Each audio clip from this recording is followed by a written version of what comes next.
आज से 3 महीने पहले जो एक प्राइवेट प्लेन जो मुंबई में क्रैश हुई थी उसके फाइनल रिपोर्ट्स आ चुकी है। ऐसा क्या हुआ था जिसके कारण अंतिम क्षण में यह विमान अपना संतुलन खो बैठा था। जानेंगे पूरी कहानी आज के इस वीडियो में।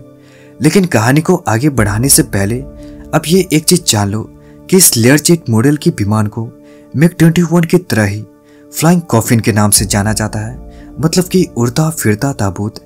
ऐसा इसलिए क्योंकि इतिहास में इस मॉडल के एयरक्राफ्ट्स इतने ज़्यादा क्रैश हुए हैं जिसके कारण इसके सेफ्टी रिकॉर्ड्स बहुत ही ज़्यादा खराब है। सो आइए जानते हैं इस विमान हादसे की कहानी आज के इस वीडियो में। 14 सितंबर 2023 विशाखापट्टनम एयरपोर्ट पर खड़ी यह लेयरजेट मॉडल की प्राइवेट जेट अपने अगले रवानगी की तैयारी में थी।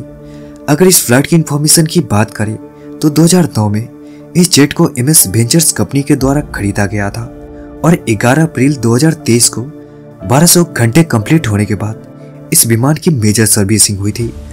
मेजर सर्विसिंग लगभग हर 10 साल के बाद होता है, जिसमें कि पुराने पार्ट पुर्जे को बदलकर उसके जगह पर नया इंस्टॉल कर दिया जाता है। सो यह विमान तकरीबन दोपहर के 3:15 पर अपने अगले मंजिल मुंबई के छत्रपति शिवाजी इंटरनेशनल एयरपोर्ट के लिए 6 पैसेंजर्स और 2 पायलट के साथ रवाना हो जाती है। टेकअप बहुत ही ज़्यादा स्मूथ होता है, जिसके बाद लैंडिंग गियर को ऊपर कर लिया जाता है। अब दोनों पायलट ऑटो पायलट को ऑन कर देते हैं और इसके बाद अपने मंजिल की ओर बादलों को चिरते हुए निकल पड़ते हैं। सो लगभग 1.5 घंटे के सफर के बाद यह विमान मुंबई की एयर स्पेस में इंटर कर जाती है। इंटर करते ही मात्र मुंबई ATC पायलट को सीधा डिसेंडिंग करने का परमिशन दे देते हैं, जिसके बाद पायलट विमान की ऊंचाई को घटाना शुरू कर देते हैं। अगर इधर हम मौसम की बात करें तो मानसून का महीना होने की वजह से मौसम बहुत ही ज़्यादा खराब था। आसमान में घने बादल छाए हुए थे, जिसके कारण कड़कड़ाती बिजली और मूसलाधार बारिश हो रही थी।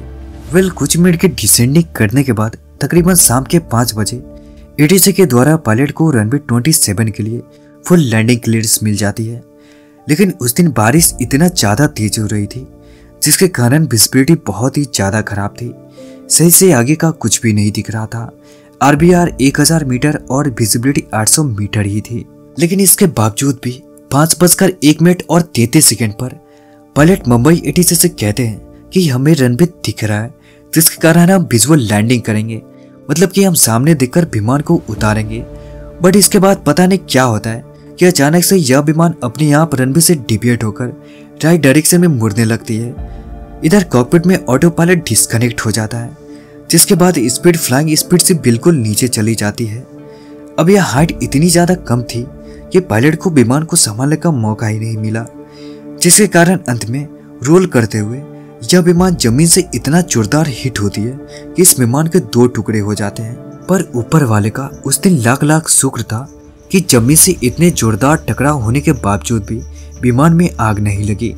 पर हाँ, इस विमान में सवार सभी 8 लोगों को थोड़ी सी मेजर इंजरीज हुई थी, जिसके बाद इन सभी को मौके पर ही रेस्क्यू करके हॉस्पिटल में ट्रीटमेंट के लिए भेज दिया जाता है, जिसके बाद पायलट समेत सभी लोगों की जान बच जाती है।